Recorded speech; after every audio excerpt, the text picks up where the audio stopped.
violence à l'appel d'un certain nombre d'organisations.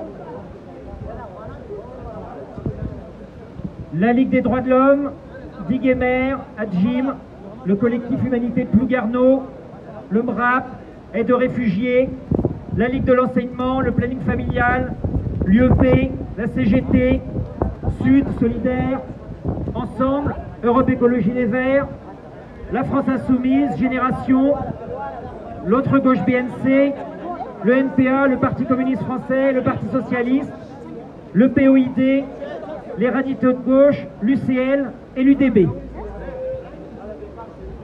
Je vous propose de faire une intervention assez courte au nom de l'ensemble des organisations. Et après, il y aura Sami, un ressortissant de la communauté afghane qui parlera au nom du groupe.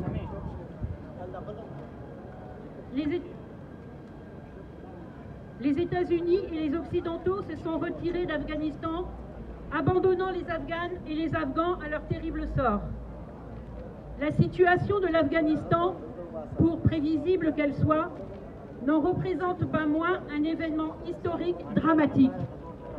Le départ des troupes américaines après 20 ans de guerre et d'occupation permet un retour au pouvoir triomphal des talibans pour les puissances occidentales, les États-Unis au premier chef bien sûr, mais aussi leurs alliés occidentaux, dont la France. Le fiasco est total. C'est celui des politiques impérialistes et guerrières menées depuis Bush. Celle-ci alliant cynisme et incohérence. Une fois encore, démonstration est faite que les proclamations de défense de la démocratie et des droits humains, ceux des femmes en premier lieu, pèsent peu au regard des intérêts impérialistes, lesquels imposent leur lot d'oppression et de corruption, privant les peuples de leurs droits. De cette terrible leçon, c'est toujours le peuple qui en paye l'addition, et elle est salée. Le peuple afghan est aujourd'hui victime d'une double violence. Celle des talibans, bien sûr, avec lesquels va s'ouvrir une période de persécution, et en particulier pour les femmes, les journalistes, les artistes, les défenseurs des droits de l'homme.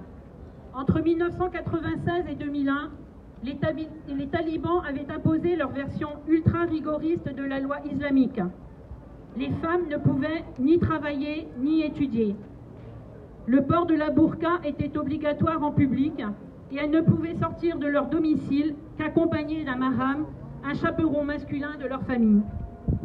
Les flagellations et les exécutions, y compris les lapidations pour adultère, étaient pratiquées sur les places des villes et dans les stades.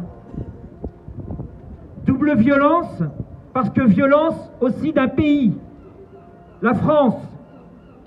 Il faudrait, nous dit le président de la République, ouvrez les guillemets, protéger l'Hexagone du flux migratoire irrégulier venu d'un pays déstabilisé.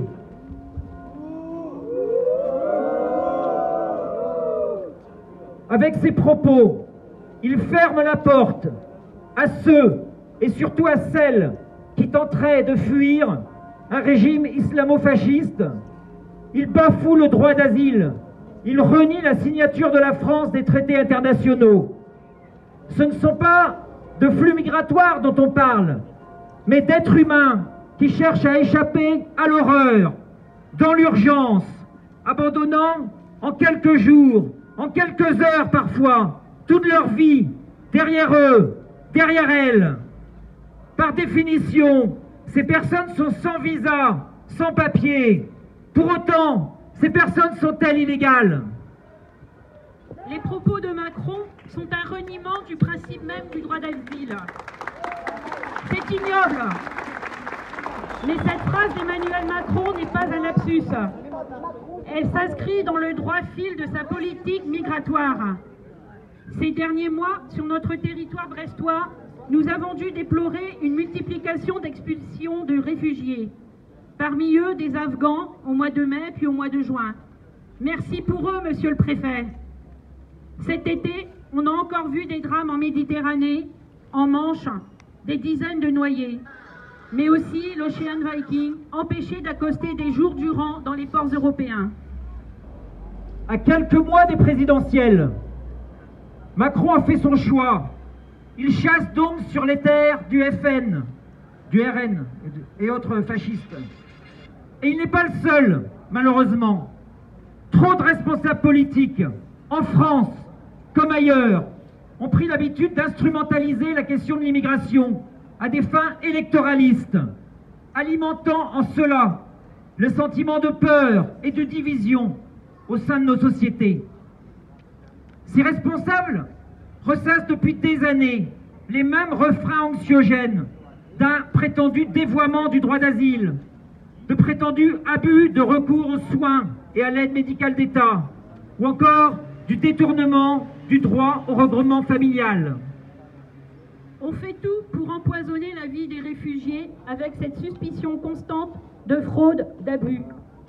Ce qui devrait être un sujet d'inquiétude, ce sont d'abord les faiblesses de l'Union européenne, ou plutôt ses renoncements à apporter une protection aux personnes vulnérables et ou en danger, et son incapacité à aborder les questions migratoires de façon solidaire, apaisée et respectueuse des valeurs universelles qu'elle proclame par ailleurs.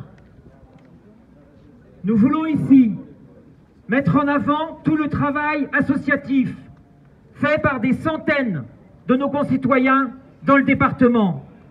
Un travail en termes d'accompagnement, d'orientation, de soutien, d'hébergement, d'éducation, qui pallie les carences de l'État. Face au repli identitaire, face aux dérives sécuritaires, face à la crise que vit notre démocratie, nous continuerons à faire vivre la solidarité, le lien, le vivre ensemble. Accueillir